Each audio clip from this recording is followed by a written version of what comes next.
لا هادي له وأشهد أن لا إله إلا الله وحده لا شريك له وأشهد أن محمدا عبده ورسوله أما بعد فإن خير الحديث كتاب الله وخير الهدى هدى محمد صلى الله عليه وسلم وشر الأمور محدثاتها وكل محدثة بدعة وكل بدعة ضلالة وكل ضلالة في النار.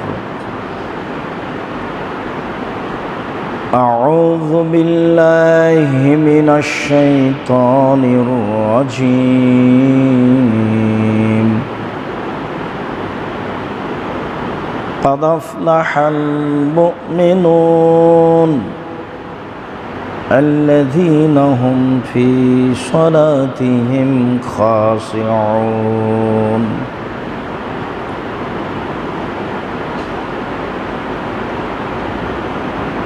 عن معاوية بن الحكم رضي الله تعالى عنه قال بين أنا أصلي مع رسول الله صلى الله عليه وسلم إذ أتى رجل من القوم فقلت يرحمك الله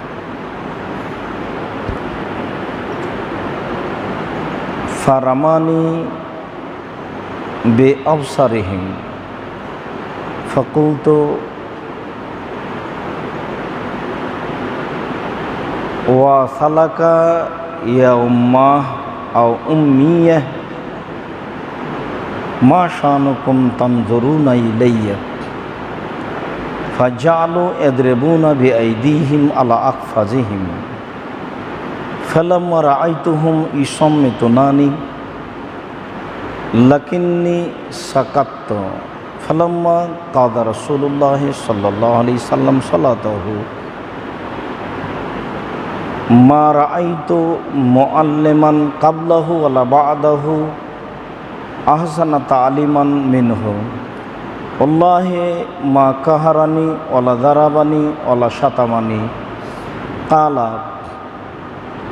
إن هذه الصلاة لا يصلح فيها شيء من كلام الناس إنما هي التكبير والتسبيح وتلاوة القرآن إلى آخر الحديث رواه البخاري ومسلم. عن معاوية رضي الله تعالى عنه قال قال رسول الله صلى الله عليه وسلم في الرجل يصب التراب فقال إن كنت فاعلا فواحدا رواه البخاري ومسلم. عن أبي هريرة رضي الله تعالى عنه قال نهى رسول الله صلى الله عليه وسلم عن الخصر رواه البخاري ومسلم. عن عائشة رضي الله تعالى عنها قالت سألت رسول الله صلى الله عليه وسلم عن الالتفات فقال هو الاختلاس يختلسه الشيطان من صلاة العبد رواه البخاري ومسلم. সম্মানিত মসজিদের মুসাল্লি, প্রশংসা আল্লাহর জন্য, শান্তি অবতীর্ণ হোক আল্লাহর রাসূলের উপর সাল্লাল্লাহু আলাইহি ওয়াসাল্লাম। দেশ বিদেশের দিনী ভাই বোন, আপনারা অবগত আছেন আমরা 2020 সালের করোনাকে লক্ষ্য করে বাইতুল হাম জামে মসজিদ ডাঙ্গিপাড়া পাওয়া রাজশাহীতে পবিত্রতাকে সামনে রেখে সলাতের উপরে ধারাবাহিকভাবে বিবরণ পেশ করে আসছি। সেই ধারাবাহিকতা বজায় রেখে আজকের জুমার বক্তব্যের বিষয় হচ্ছে সলাতের মধ্যে করণীয়, সলাতের মধ্যে কি কি কর্ম জায়েজ হতে পারে আর কি কর্ম না জায়েজ এমন কি কর্ম আছে যে সলাৎ অবস্থাতেও করা যায়, আর এমন কি কর্ম আছে যা সলাৎ অবস্থায় করা যায় না? আল্লাহ তাআলা বলেন, কাদ আফলাহাল মুমিনুন আল্লাযীনা হুম ফি সলাতিহিম খাশিউন।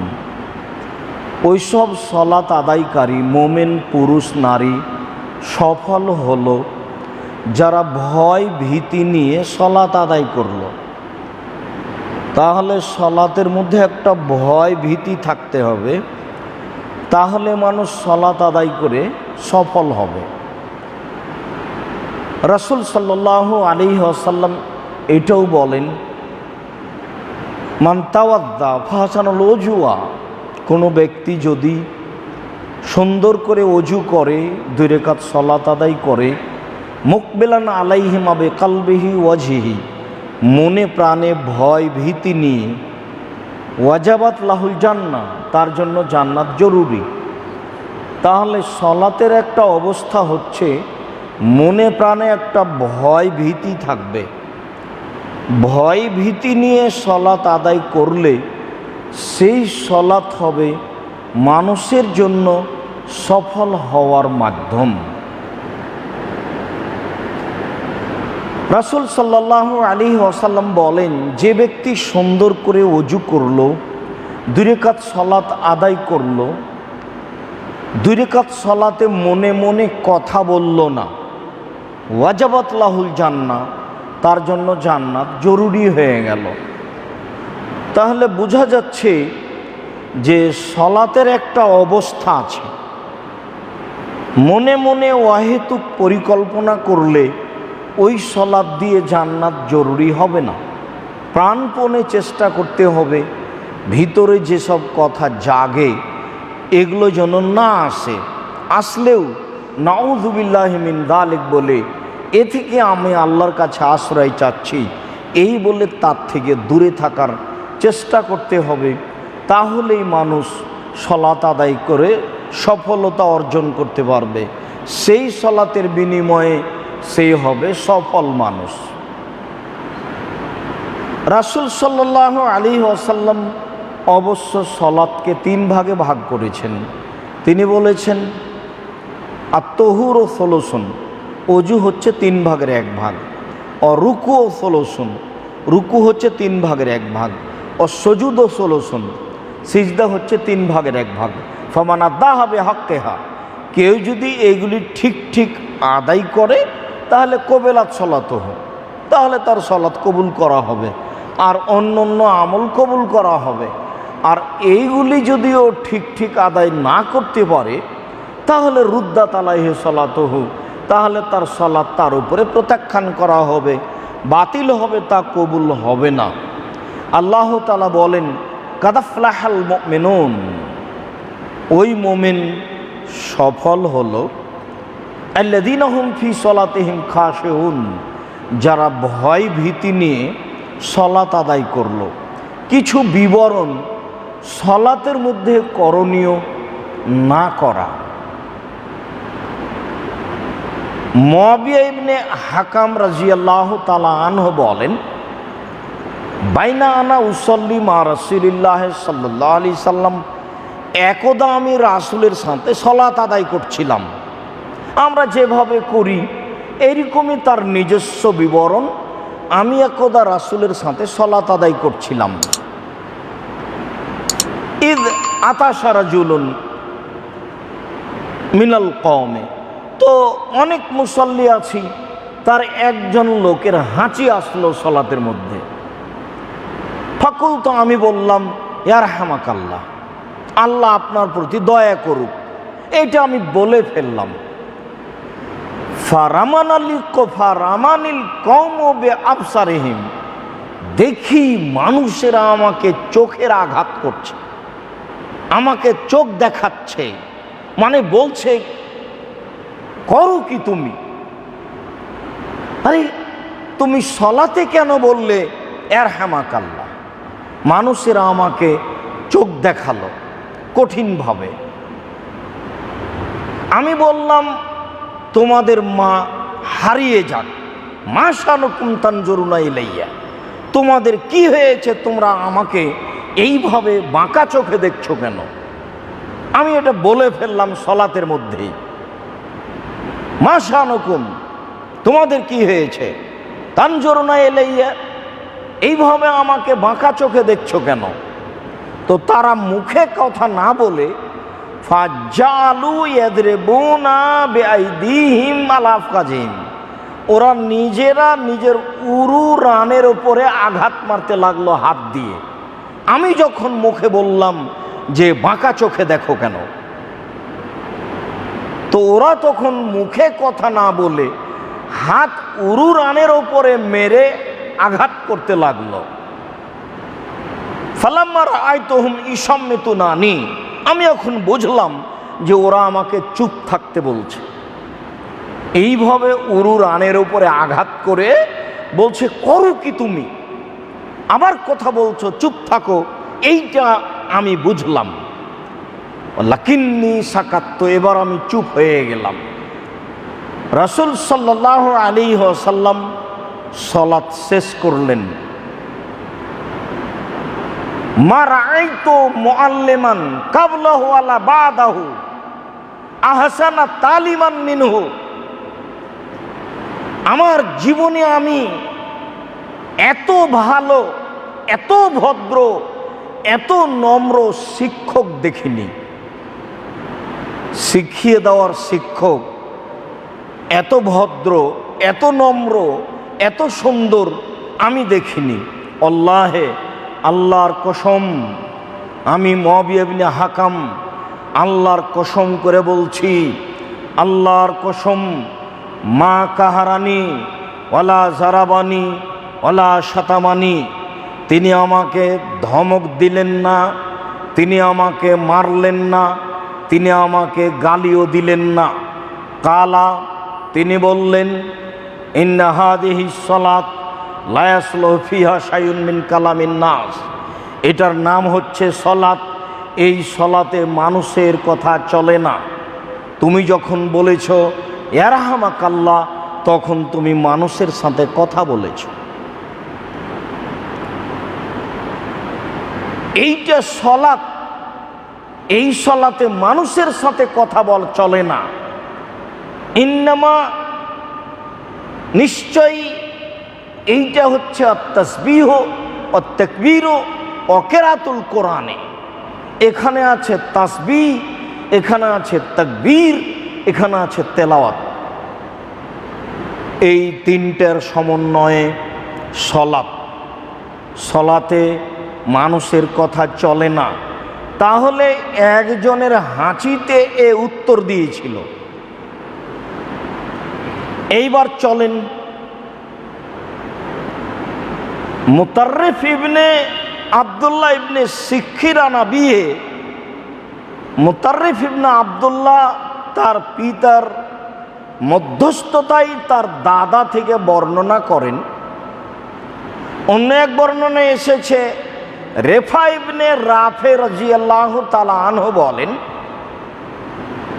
কুনতু সাল্লাইতু খালফা রাসূলিল্লাহি সাল্লাল্লাহু আলাইহি সাল্লাম, একদা আমি আল্লাহর রাসূলের পিছনে সালাত আদায় করলাম। ফাআতাস্তু, সালাত আদায় করতে করতে আমার হাঁচি আসলো।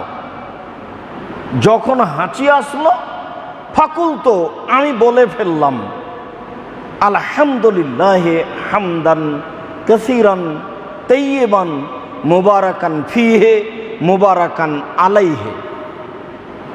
আলহামদুলিল্লাহ, প্রশংসা আল্লাহর জন্য, হামদান কাসীরান, খুব বেশি বেশি প্রশংসা, মুবারাকান ফিহে, মঙ্গলময় প্রশংসা, ও মুবারাকান আলাইহে, যার প্রশংসা তিনিও মঙ্গলময়।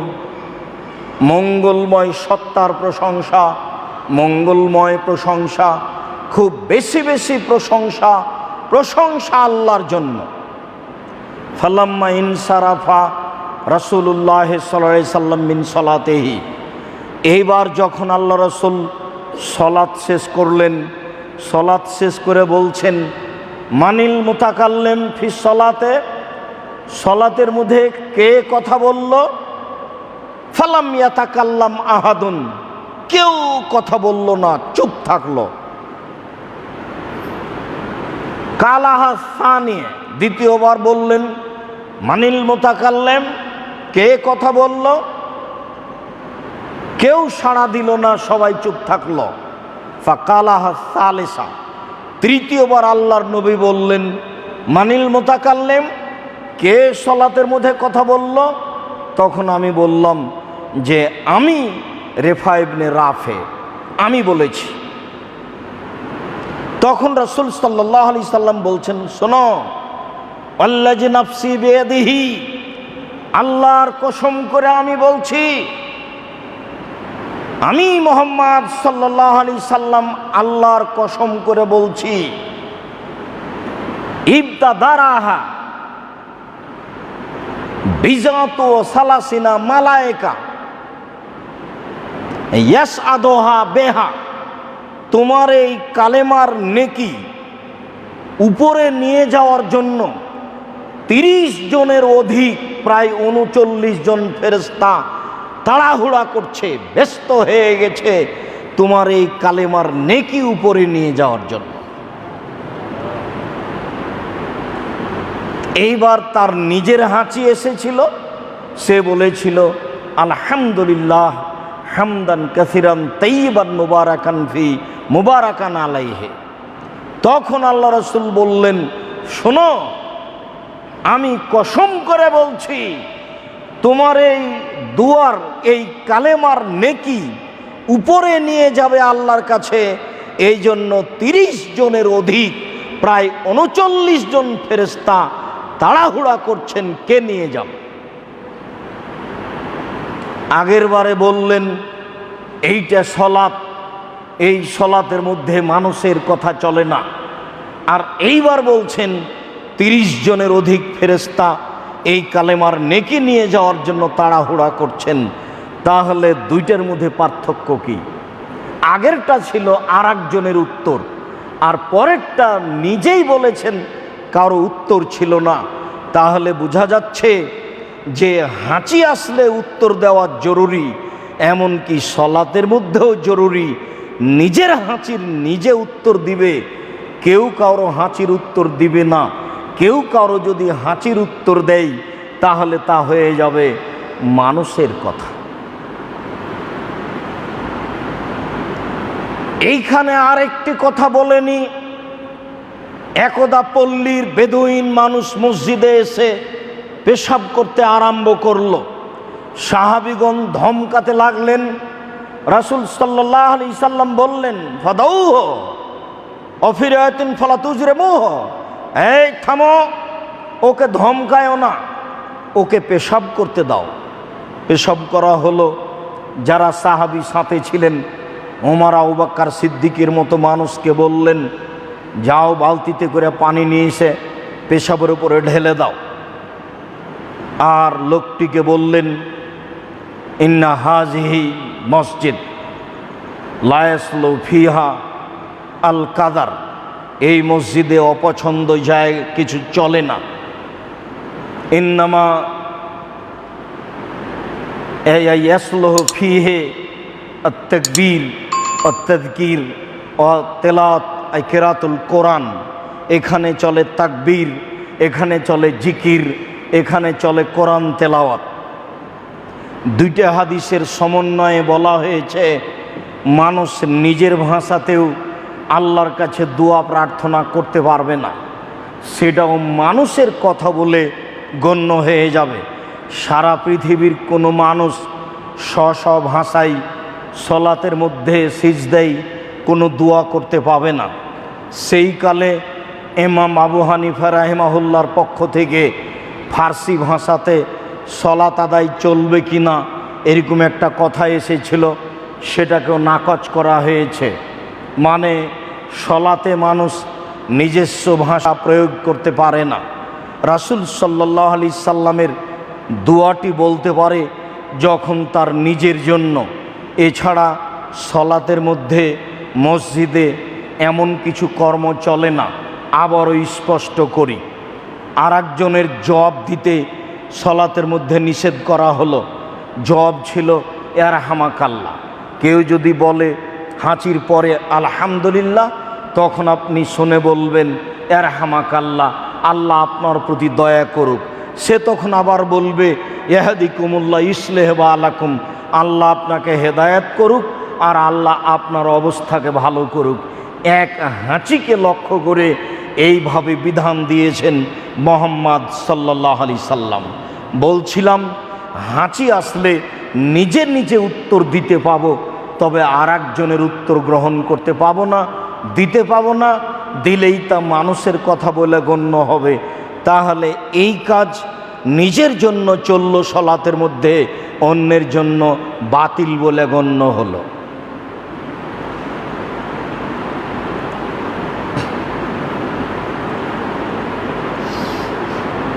আবু হুরায়রা মুআইকিব রাদিয়াল্লাহু তাআলা আনহু বলেন, রাসূল সাল্লাল্লাহু আলাইহি ওয়াসাল্লাম একজন লোককে লক্ষ্য করে বললেন, ইসব্বিত্তরাবা হাইসু ইয়াসজুদ, যেখানে ও সিজদা করবে সেই জায়গাটাকে ও হাত দিয়ে সুন্দর করছে, হয়তোবা মাটির ওপরে সালাত আদায় করছে, যেখানে ধুলাবালি কঙ্কর পাথর আছে। লোকটি রাসূলের সামনে হাত দিয়ে জায়গাটাকে ঠিক করছে যেখানেও সিজদে দিবে। তখন রাসূল সাল্লাল্লাহু আলাইহি ওয়াসাল্লাম বললেন, শোনো, ইন কুনতা ফায়লান ফাওয়াহিদা, যদি তুমি সলাতের মধ্যে এমনটা কিছু করতে চাও তাহলে মাত্র একবার, বেশি নয়। আবার বলি, এই হাদিসে কাব ইবনে উজরা রাদিয়াল্লাহু তাআলা আনহু বলেন, রাসূল সাল্লাল্লাহু আলাইহি ওয়াসাল্লাম বলেছেন, এদা কামা আহাদুকুম ইলাস সালাহ, যখন তোমাদের কোনো ব্যক্তি সলাতে দাঁড়াবে, ফালা ইয়ামসাহিল হাসা, সে যেন কঙ্কর ধুলাবালি পরিষ্কার ঠিকঠাক না করে। কেননা ফাইনার রাহমাতা তুয়াজেহুহা, এখন আল্লাহর রহমত ওই ধুলাবালি কঙ্কর আবর্জনার মুখামুখি হয়ে আছে। তুমি যেখানে সিজদা দাও সেই জায়গাটাতে আল্লাহর রহমত বর্ষণ হচ্ছে, কাজে এখন তুমি ওটে মুছে ফেলো না। আল্লাহর রহমত ওই জায়গার মুখামুখি হয়ে আছে। ফালায়াম সাহিল হাসা ফাইনার রাহমাতা তুয়াজেহু, কেননা রহমত ওই জায়গার মুখামুখি হয়ে আছে, ওই জায়গাটার উপরে রহমত বর্ষণ হচ্ছে, যে রহমত আপনার উপরে হবে। অতএব ওই জায়গা যেভাবে আছে সেভাবেই থাক। তাহলে দুইটা হাদিসের সমন্বয়ে বোঝা গেল যে সলাৎ আরম্ভ করে দেওয়ার পরে যদি সিজদার স্থান বা সলাতের জায়গা পরিষ্কার করার প্রয়োজন হয়, তাহলে বারবার ফুঁক দিয়ে তা ঠিক করা যাবে না। হয়তোবা একবার হাত দিয়ে মুছে দেওয়া যেতে পারে। কেননা মুছে দিতে দেখলেন আল্লাহর নবী, তখন বললেন, শোনো, মাত্র একবার। হাদিস বুখারী মুসলিম। আবার এইখানে বললেন মুছে ফেলো না, কেননা তার মুখামুখি হচ্ছে আল্লাহর রহমত। আনাস রাদিয়াল্লাহু তাআলা আনহু বলেন, রাসূল সাল্লাল্লাহু আলাইহি ওয়াসাল্লাম বলেছেন, ইজাল বাসারাকা হাইসু তাসজুদ, তুমি তোমার চক্ষুটা রাখিও যেই জায়গাখানে সিজদা করবে। বহু মানুষের জিজ্ঞাসা থাকে, চক্ষু কোথায় থাকবে, দৃষ্টি কোথায় থাকবে সলাৎ চলাকালীন, রুকুতে থাকাকালীন, দাঁড়িয়ে থাকাকালীন, বৈঠকে থাকাকালীন। বৈঠকে থাকার ব্যাপারে একটি ভিন্ন হাদিস এসেছে, সেইটা হলো আত্তাহিয়াত বলার সময়, আত্তাহিয়াত থেকে সালাম পর্যন্ত আঙ্গুলটা অবিরাম নড়বে আর আঙ্গুলটা এ দৃষ্টির ওপরে থাকবে। তাহলে বোঝা গেল যখন আত্তাহিয়াত তাশাহুদ বা সালামের বৈঠকে আছি, তখন আঙ্গুলের ওপরে হবে দৃষ্টি, আর বাকি সময়ে দৃষ্টি হবে সিজদার স্থানে। অত্র হাদিসে স্পষ্ট প্রমাণ হয়। হাদিস বুখারী মুসলিম। আনাস রাদিয়াল্লাহু তাআলা আনহু বলেন, আল্লাহর নবী বললেন, ইজআল বাসারাকা হাইসু তাসজুদ, যেখানে তুমি সিজদা করো সেখানে তোমার দৃষ্টি রাখো আদেশ। আশাবাদী সকল দিনী ভাই ও বোনকে যারা দেশে বিদেশে আছি সকলকেই সলাতের ব্যাপারে বিশেষ একটি গুরুত্বপূর্ণ কথা পেশ করে জানাতে চাচ্ছি। সলাত শুরু থেকে নিয়ে শেষ পর্যন্ত দৃষ্টির দুইটা জায়গা, একটা হলো আঙ্গুলের উপরে যখন তাশাহুদ চলবে সালাম পর্যন্ত বৈঠক চলবে, আর বাকি সময়ে দৃষ্টি থাকবে সিজদার স্থানে, যা অত্র সহিহ হাদিস দ্বারা প্রমাণিত হয়। আয়েশা রাদিয়াল্লাহু তাআলা আনহা বলেন, রাসূল সাল্লাল্লাহু আলাইহি ওয়াসাল্লামকে আমি জিজ্ঞাসা করলাম আনিল ইখতিলাস, ইখতিলাস কি জিনিস, আনিল ইলতিফাত, এই দিকে সেই দিকে তাকিয়ে দেখা কেমন। আল্লাহ আকবার বলার পরে এই দিকে সেই দিকে সামনের দিকে পিছনে তাকিয়ে দেখা কেমন, এই কাজটা কেমন, এইটা আমি আল্লাহর নবীকে জিজ্ঞাসা করলাম। তখন আল্লাহর রাসূল উত্তরে বললেন, হুয়া ইখতিলাসুন, এটা হচ্ছে ছো মেরে নেওয়া। ইখতালাসুহু শাইতানু মিন সলাতিল আবদে, বান্দার সলাতকে শয়তান ছো মেরে নেয়। তাহলে আল্লাহ আকবার বলার পরে ডানে বামে সামনে যে কোনো জায়গাতে লক্ষ্য করা মানে শয়তান করাচ্ছে। সে এখন আর সলাতের মধ্যে নেই, শয়তান তার সলাতকে ছো মেরে নিয়েছে। আল্লাহ আকবার বলার পরে খুব জীবন বাজি রেখে মনোযোগ সহকারে সলাত আদায়ের চেষ্টা করতে হবে, দৃষ্টিটা সিজদার স্থানে রেখে, যাতে করে শয়তান সুযোগ না পায়, যা বিবরণে বোঝা যায়।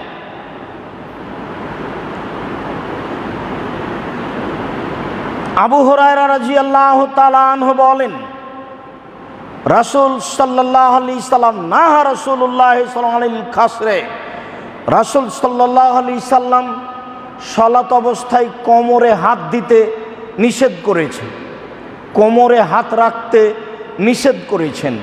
অন্য এক বর্ণনায় রয়েছে রাসূল সাল্লাল্লাহু আলাইহি সাল্লাম নিষেধ করে বলেছেন, ইন্না হাযা ফিআল ইয়াহুদে, এটা হচ্ছে ইহুদিদের কর্ম।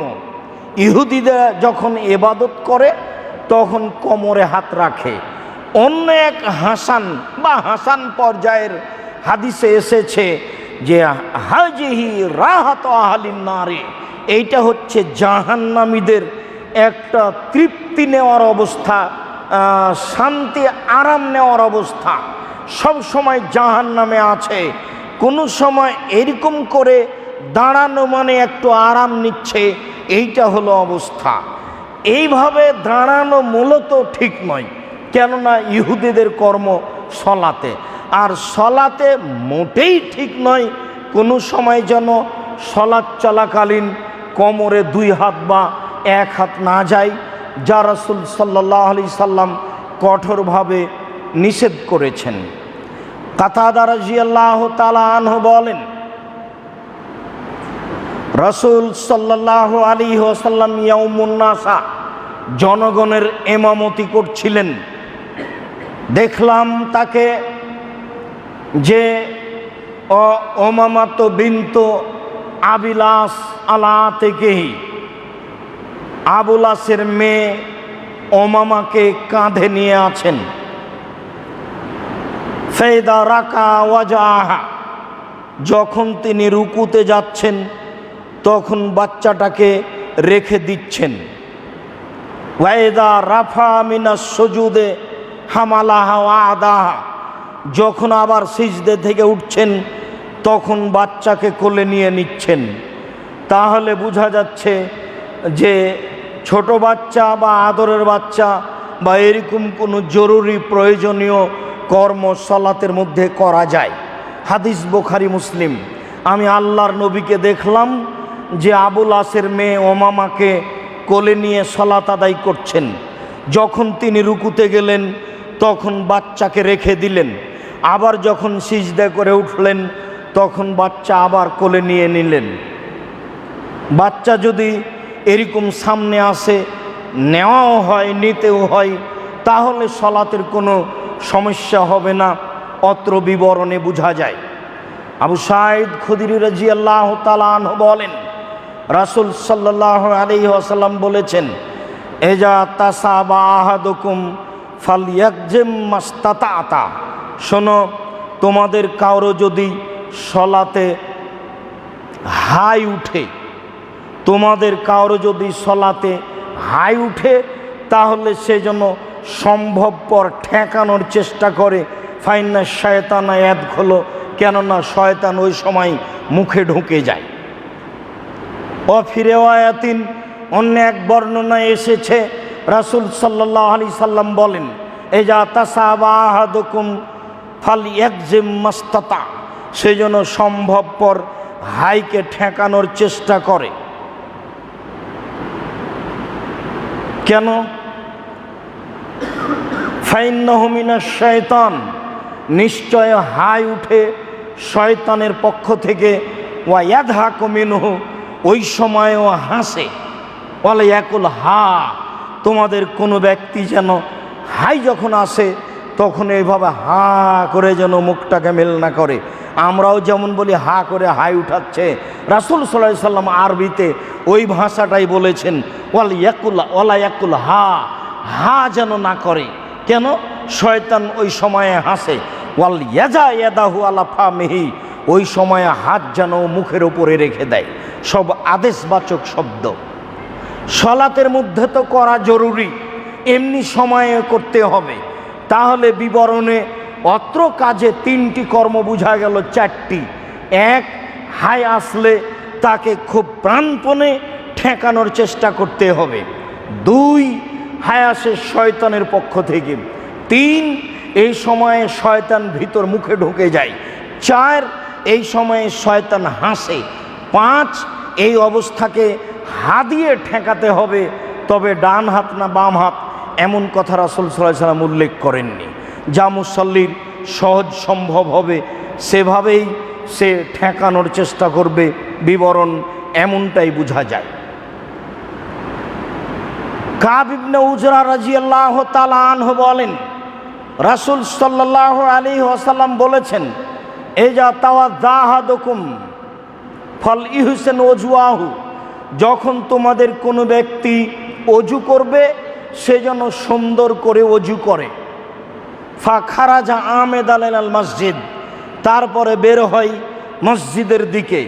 তো মসজিদের যখন দিকে বের হবে, ফালা ইবশেকান্না বাইনা আসাবিহি ওহুয়া ফিস সালাহ, যখন সলাতে ঢুকে গেছে তখন যেন আঙ্গুলের ভিতরে আঙ্গুল না ঢোকাই, এটাকে তাসবিক বলা হয়।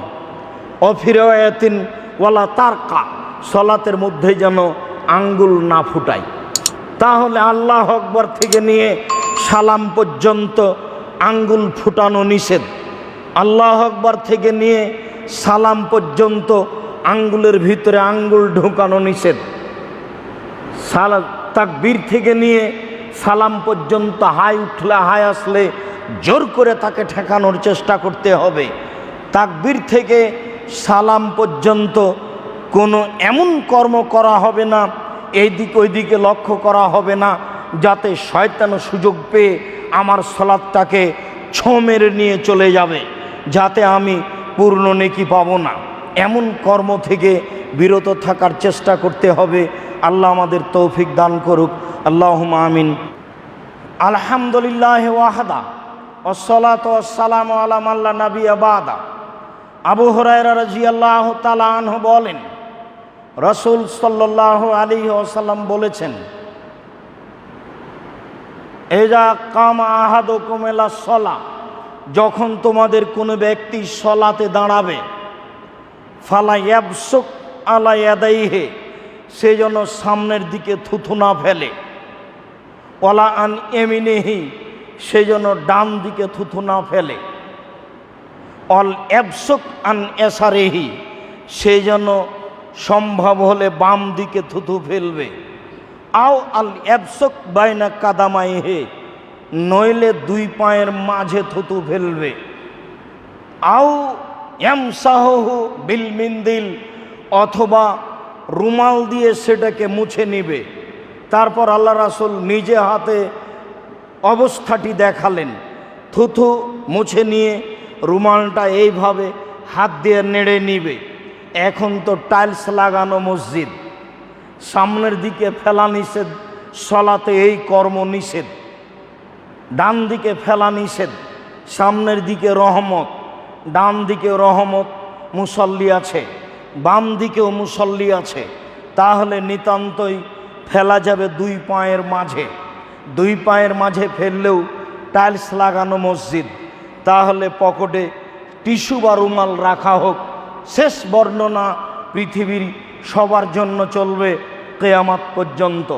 তাহলে রুমাল বা টিস্যু রাখতে হবে। থুথু যখন আসবে, শিকান যখন আসবে, যেটাই হোক মুছে নিয়ে আবার হাত দিয়ে সেটা একটু জমা করে নিয়ে পকেটে রেখে দিবে, যার জন্য তার কাজগুলি হবে সহজ সম্ভব। সম্মানিত মসজিদের মুসল্লি, দিনী মুসলিম ভাই বোন, সালাতে কি কর্ম করা যাবে বিষয়গুলি আমরা পেশ করছিলাম। আয়েশা রাদিয়াল্লাহু তাআলা আনহা বলেন, কানান নবী সাল্লাল্লাহু আলাইহি ওয়াসাল্লাম ইসাল্লি তাতাওয়ান, একদা আল্লাহর নবী নফল সালাত আদায় করছিলেন। অল বাব মুগলাকুন আলাইহে, এমত অবস্থায় ঘরের দরজা বন্ধ করা ছিল। ফাজিতু, আমি আসলাম। ফাস্তাফতাহাত, আমি দরজা খোলার জন্য অনুরোধ জানালাম। ফামাসা, তিনি আগিয়ে গেলেন। ফাফাতালি, তিনি আমার জন্য দরজা খুলে দিলেন। তারপরে আবার সলাতের স্থানে চলে আসলেন। তবে তিনি বলছেন, সেই দিন আমাদের ঘরের দরজা ছিল কেবলার দিকে। তার মানে আমি দরজার বাইরে ছিলাম, তিনি রাতে সলাত আদায় করছিলেন। আমি দেখলাম দরজা বন্ধ। বাহির থেকে তিনি আঘাত করলেন। আল্লাহর নবী সলাত থেকে একটু হেঁটে গিয়ে দরজা খুলে দিলেন। তারপরে আমি চলে আসলাম। তার নিজস্ব বিবরণ, রাসূল সাল্লাল্লাহু আলাইহি সাল্লামের সামনে আমি শুয়ে থাকতাম, কোনো সময় জানাজার মতো হয়ে একেবারে সামনে আড়াআড়ি শুয়ে আছে। আবার কোনো সময় শুয়ে থাকতাম তার কেবলার দিকে। আমি পা লম্বা করে থাকতাম, তখন আমার পা থাকতো তার পায়ের কাছাকাছি, আমার মাথা থাকতো কেবলার দিকে, পশ্চিম দিকে। তিনি যখন সিজদায় যেতেন তখন গামাজানি আলা রিজলি, আমার পায়ের ওপরে আঘাত করতেন। আঘাত করলে আমি পা জড়িয়ে নিতাম। ফায়জা কামা, তারপর তিনি যখন দাঁড়িয়ে যেতেন, ফা মাদাদ্দ রিজলি, আমি আমার পা আবার লম্বা করে দিতাম। তাহলে বোঝা যাচ্ছে যে সলাতের মধ্যে এমন কর্ম কিছু করলে সলাত বাতিল হবে না। বিবরণে আরও বলা হয়েছে যে কেউ যদি সলাতের মধ্যে কোনো জিনিস প্রয়োজনীয় নেই, টুপিটা পড়ে গেছে যদি মাথায় দেয়, বা গায়ের কাপড়টা ঝুলে গেছে সেইটা যদি ঠিক করে, তাহলে সলাতের কোনো সমস্যা হবে না। আবু হুরায়রা রাদিয়াল্লাহু তাআলা আনহু বলেন, রাসূল সাল্লাল্লাহু আলাইহি সাল্লাম বলেছেন, ফাকতুল আসওয়াদাইনি ফিস সলাতে, সলাত অবস্থায় তোমরা সলাত ছেড়ে দিয়ে সাপ যদি চলে আসে মারো, বিচ্ছু যদি চলে আসে তাহলে মারো। এইগুলি হচ্ছে জীবননাশক প্রাণী, এদের মাধ্যমে জীবন হারিয়ে যেতে পারে। অতএব সলাত ছেড়ে দিয়ে তাকে মারতে হবে, সহিহ হাদিসে বোঝা যায়। আরও বোঝা যায় যে বুখারীর এক বিবরণে এসেছে, কাতাদা রাদিয়াল্লাহু তাআলা আনহু বলেন, ইন ওখেদা সাউবহু, ব্যাগ বকচা রেখেছেন, আল্লাহ আকবর বলে সলাত আরম্ভ করেছেন, চোর নিয়ে চলে যাচ্ছে। ফায়াতা তাব্বাস সারেকা, চোরের পিছনে ছুটবে এবং ওয়াল ইয়াদা সলাতা, সলাত ছেড়ে দিবে।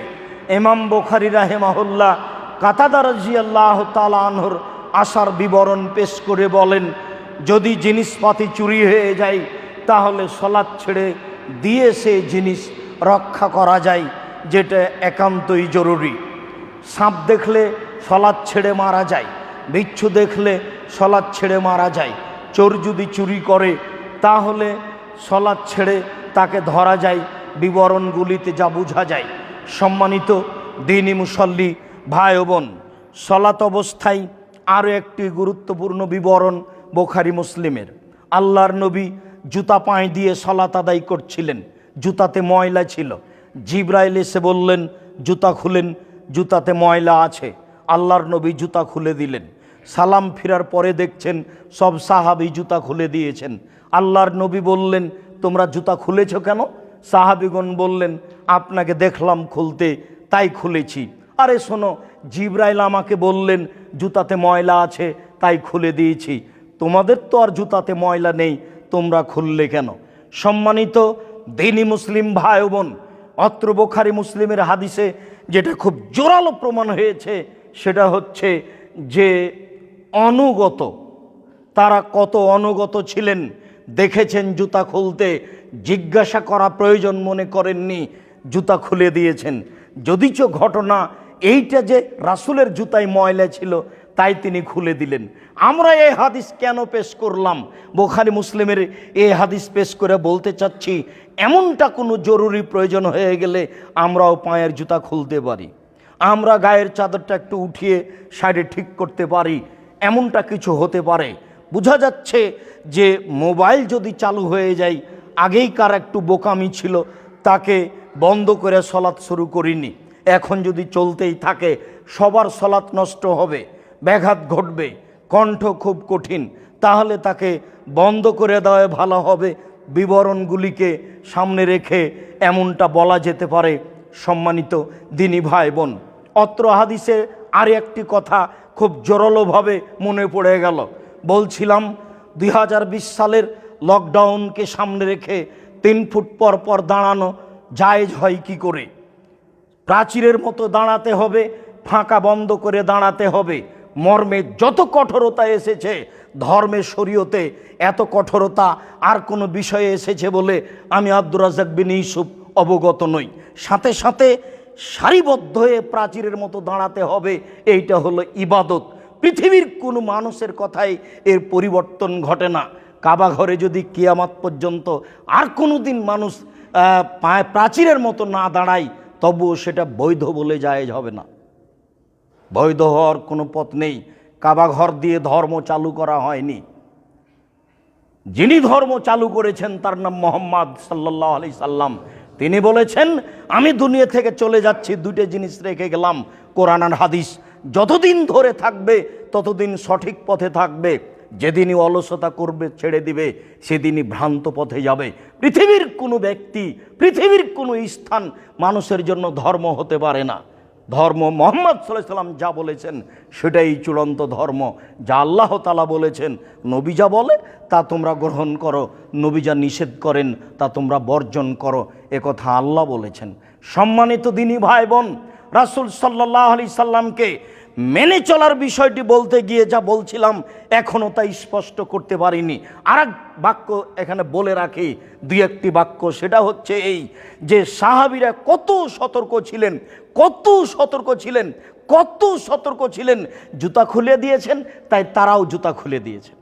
এই সাহাবীকে একদিন যদি বলতেন যে প্রাচীরের মতো দাঁড়াও, তাহলে কিয়ামত পর্যন্ত কোনো একজন সাহাবী বা অনুগত ব্যক্তিকে আর বলা লাগতো না, একবার বলাই যথেষ্ট।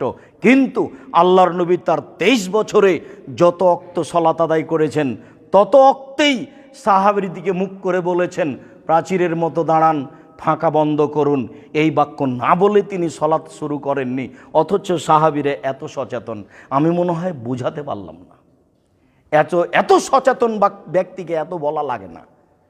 কিয়ামত পর্যন্ত কোনো দিন কোনো মানুষ প্রমাণ করতে পারবে না যে আল্লাহর নবী একদিন এক ওয়াক্ত সালাত মুখামুখি না হয়ে প্রাচীরের মতো দাঁড়াও এ কথা না বলে, ফাঁকা বন্ধ করো এ কথা না বলে সালাত শুরু করেছেন, এমনটা প্রমাণ কিয়ামত পর্যন্ত হবে না। যদিও ভারত, বাংলাদেশ, পাকিস্তানের শতকরা 95টা মসজিদে একামত হচ্ছে, যখন আপনার কাদকামাতি সালাতের কাছাকাছি গেছে ওইদিকে একটা ময়লাযুক্ত 22 হাতের পাগড়ি পেঁচাচ্ছে ইমাম সাহেব, একামতের শেষ দিকেই যখন তখন আল্লাহ আকবার বললেন, উনি ভুলেও মুসল্লির দিকে লক্ষ্য করে বললেন না যে কাতার সোজা করুন। যা আপনার চোখের সামনে জাজল্য ঘটছে, দৈনন্দিন ঘটছে, জবাব বিচারের মাঠে কি দিবে মানুষ প্রস্তুত থাকুক, সেটা তাদের ব্যাপার। আমরা তাদের ব্যাপারে কি সিদ্ধান্ত দিতে পারি?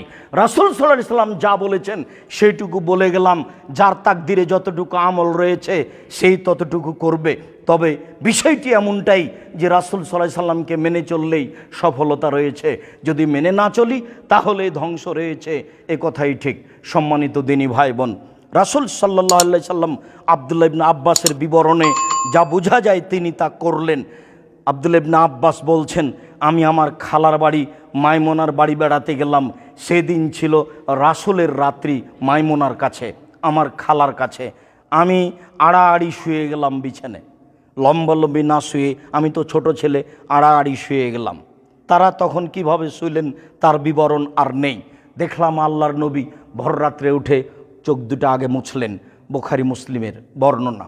এরপরে তিনি পানির পাশে গিয়ে পানি নিয়ে সুন্দর করে ওযু করলেন, সালাত আরম্ভ করে দিলেন। আমিও উঠলাম, ছোট ছেলে, আমিও সুন্দর করে ওযু করলাম। আমি তার ডান দিকে দাঁড়িয়ে, তার বাম দিকে দাঁড়িয়ে গেলাম। দুইজন হলে আর একজন আপনার ডান দিকে থাকবে, এটা হলো সুন্নাত। তা আমি তার বাম দিকে দাঁড়িয়ে গেলাম, তিনি আমার ডান কান ধরে পিছন দিক থেকে টেনে ডান দিকে নিয়ে আসলেন। হাদিস বুখারী মুসলিম। এই হাদিস দিয়ে আমি কি বুঝাতে চাচ্ছি? এই হাদিস দিয়ে বুঝাতে চাচ্ছি সালাতের মধ্যে প্রয়োজনীয় কর্ম। আমি যদি বুঝাতে না পারি আমি অক্ষম।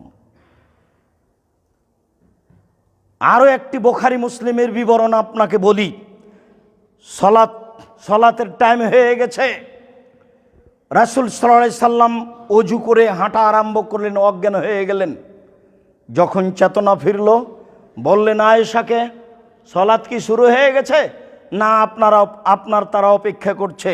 ওযু করে আবার হাঁটা আরম্ভ করলেন, সম্ভব হলো না। আবার ওযু করে হাঁটা আরম্ভ করছেন। এবার একটু সম্ভব হচ্ছে। তিনি আগে বলেছিলেন আয়েশাকে যে তোমার বাপকে ইমামতি করতে বলো। তখন তিনি বলেছিলেন আমার বাপ নরম মেজাজের মানুষ, আপনি উমারকে বলেন। আবার আয়েশা এই কথা হাফসাকে বলতে বলেছিলেন।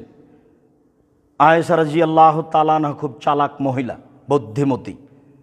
ঠেকে গেছে হাফসা গিয়ে বলছেন যে আয়েশার আব্বা তো নরম মেজাজের মানুষ, আপনি তাহলে উমারকে আমার আব্বাকে বলেন।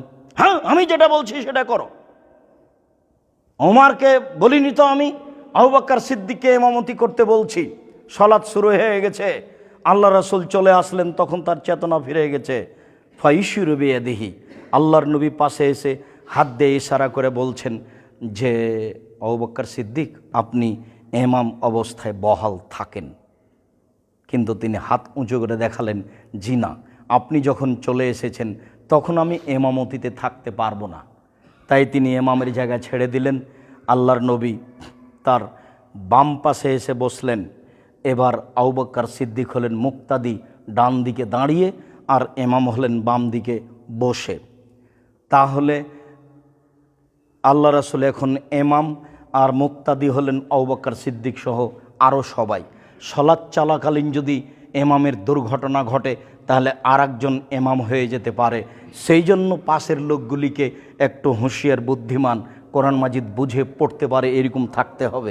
একজন ইমামের যদি ওযু ভেঙে যায় তাহলে এখন তো তাকে বের হয়ে যেতে হবে, তাহলে আর একজন ইমাম হলে কোন লোক হবে? সালাত চলাকালীন ইমাম পরিবর্তন হতে পারে, তার বুখারী মুসলিমের এই হাদিস। প্রয়োজনে ইশারা করা যায়, তাতে বোঝা যায় এটাই। আলী রাদিয়াল্লাহু তাআলা বলছেন আমি রাসূলের কাছে আসবো, তার দুইটা সময় ছিল। আমি যখন আসতাম দেখতাম যে তিনি সালাত আদায় করছেন, তখন তানাহালা আলী আমার জন্য একটু গলায় শব্দ করতেন, তখন আমি বুঝতাম যে তিনি সালাত আদায় করছেন। তাহলে সালাত অবস্থায় এই কর্ম করা যায়। আজকের আলোচনার শেষের দিকে চলে এসে বলছি, মুতারিফ ইবনে আব্দুল্লাহ ইবনে সিক্ষির রাদিয়াল্লাহু তাআলা আনহু বলেন যে আমি আল্লাহর নবীর কাছে আসলাম, দেখি তিনি তখন সালাত আদায় করছেন। বলে জওফিহি আজিজুন কাজিজির রাহা, এই সময়ে তার পেটটাতে শব্দ হচ্ছে চাকি, জাঁতা চাকি দিয়ে যে আটা পিসার সমাতে যে শব্দ হয় এরকম শব্দ হচ্ছে। অফিরওয়ায়াতিন, অন্য এক বর্ণনায় এসেছে আমি আসলাম দেখেনি তিনি সালাত আদায় করছেন। অফিবাতনেহি কাল মির্জাল, একটা দেগ চুলার ওপরে আছে, নিচে আগুন জ্বলছে, পানি টকবক টকবক করে ফুটছে। এই পানির শব্দ যেমন আল্লাহ রাসূলের ভিতরে, তেমন শব্দ হচ্ছে কান্নার। কোনো দিন সলাতে কান্না আসে কি? সলাতে কান্না না আসে, এটাও একটা অন্তর শক্তের প্রমাণ। কেউ নয় নির্জনে কান্নাকাটি করতে পারছেন না, এটা অন্তর একটা শক্তের প্রমাণ। আল্লাহ রসুল সলাতের মধ্যে কাঁদছেন, যা সহিহ হাদিস দ্বারা প্রমাণিত হয়। সম্মানিত দিনী ভাই বোন, আমরা আজকের বিবরণে বলছিলাম সলাতের মধ্যে কি কি কর্ম করা যায়। সংক্ষিপ্ত বিবরণ পেশ করে বলতে চাইলাম যে খুবই জরুরি প্রয়োজনীয় কিছু করা যেতে পারে, তবে সম্ভবপর চেষ্টা চালাতে হবে। মনে প্রাণে ভয় ভীতি নিয়ে সলাত আদায় করা, এদিক সেদিকে লক্ষ্য না করা, যাতে করে নেকি কমে যাবে, খসুখজু বিনয়ে কমে যাবে, সফলতা অর্জন করা সহজ হবে না। আল্লাহ তুমি আমাদেরকে সুন্দরভাবে যাতে করে সলাত কবুল হয় এরকমভাবে সলাত আদায় করার তৌফিক দান করো। আল্লাহুম্মা আমিন।